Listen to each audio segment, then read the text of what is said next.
This morning, the committee once again welcomed Secretary of State John Kerry to consider the Department's budget request. When Secretary Kerry last appeared before us, he was presenting the Obama administration's nuclear agreement with Iran.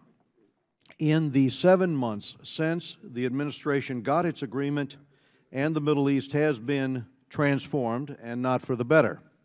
Now, with access to $100 billion in unfrozen assets and sanctions wiped away, Iran has instantly become the dominant country in the region.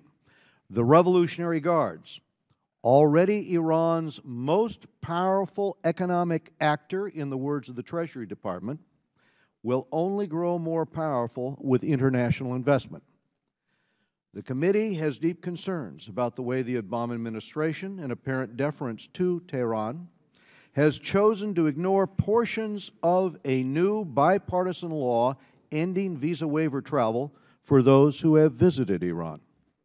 And, Mr. Secretary, the committee still awaits a detailed response to its many questions about a surprise $1.7 billion payment to the Iranian regime that coincided with the release of several Americans. Look no further than Syria for the horrible consequences of an emboldened Iran. The slaughter continues. And while the Secretary does his best to broker some sort of ceasefire, the fact remains that Russia, Iran, and Assad are calling the shots on the ground. The administration says there is no military solution to the conflict in Syria, yet, as far as Putin and Assad see it, there very much is. Of course, Russia's backing of Assad means that ISIS only grows elsewhere. The ISIS JV team has gone global, capable of striking in Europe, in Asia, in Africa, and here at home. Some 50 ISIS-linked groups have carried out attacks in over 20 countries. In the failed state of Libya, ISIS has doubled in size. Now it has 6,000 fighters in Libya. Every day that ISIS advances, it draws recruits to plot new attacks abroad.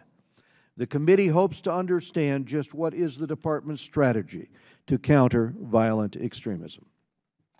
Looking toward Asia, the committee met yesterday with the Chinese foreign minister and reminded him that the South China Sea must remain open to international shipping and that any disputes should be resolved peacefully.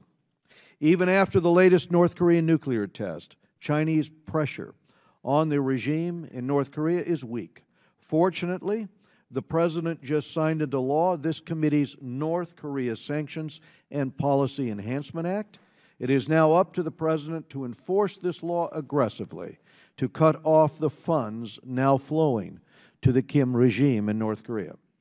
After years of congressional pressing, this budget does acknowledge the need to respond to Russia's weaponization of information and to ISIS propaganda.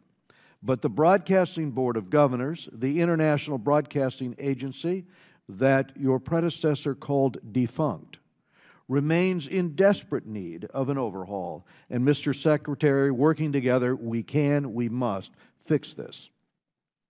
Facing a chronic budget deficit, even good programs may not be supportable at levels we'd like, and that's why I'm proud that this committee's scrutiny of the Department's new diplomatic security training facility helped to save the taxpayers over $500 million.